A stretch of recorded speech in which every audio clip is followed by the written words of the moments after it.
Alright guys, had a question about how to rig these up.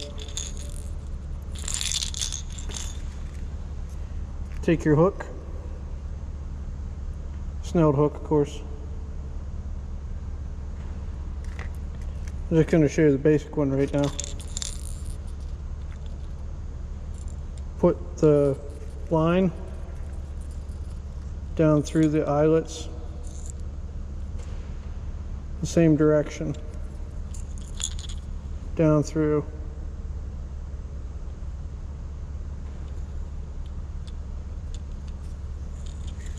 And slide that down whatever depth you want, however far away from the hook you want. Some people take black tape and wrap around the float and hold the mono to keep it in place. The way I did it should keep it in place until you retrieve it.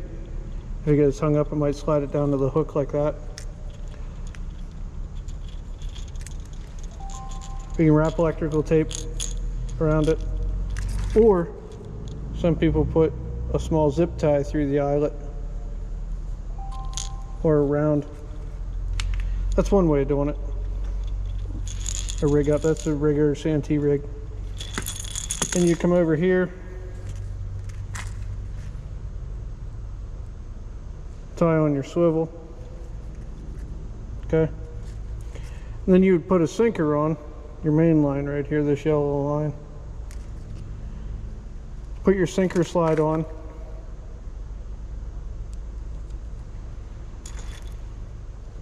Or your no-roll sinker, or egg sinker, whatever you're using. And then put a bead.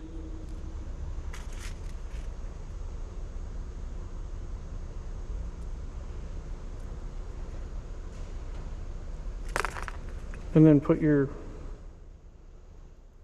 swivel on and tie it on.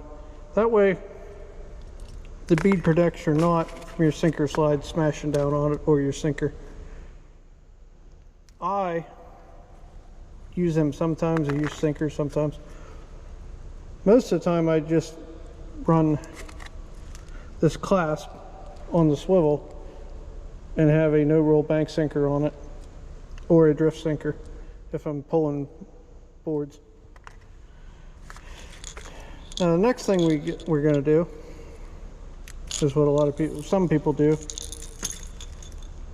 for the rattles. You can do this for a foam float. You can use them with the spook.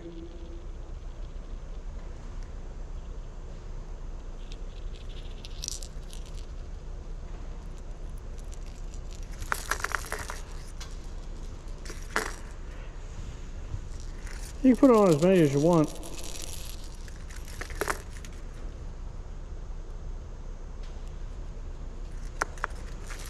You can do this.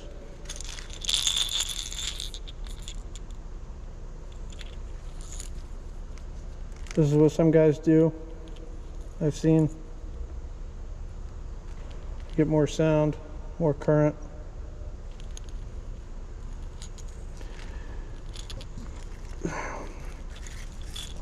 You can do something like that. And if you want to, put one more bead on and put one of these bullets on. Just make sure that it's going the direction you're going to be retrieving. So at the end of the day, you have something that looks like that.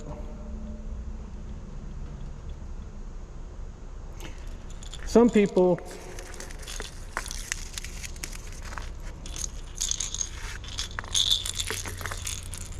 tie on here to their hook and then tie their main line onto here. But I don't like to do that. I like one piece of line going through. That way you have less common points of failure. Also, I have done this. I don't know how well it would hold up to a huge fish. Get that on there where I want. It's the spacing. Run that like that. And then come up here to the top one. And you can bring the loop back around and put it in the eyelet. And that'll be good. But like I said, I don't know how well that would hold up to a humongous fish. But that's how I rig it up. I use this whenever I use a egg foam float, and I just usually use this and maybe one of these sometimes with that. But that is how I rig mine. Obviously, without this loop.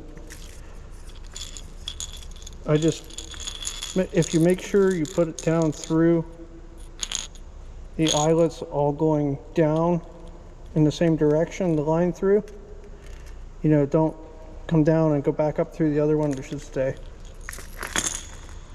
I don't use tape. I have, but I don't use it regularly, and I don't use these regularly. But I guess really there's no wrong way. It's just whatever works for you. Thanks, guys.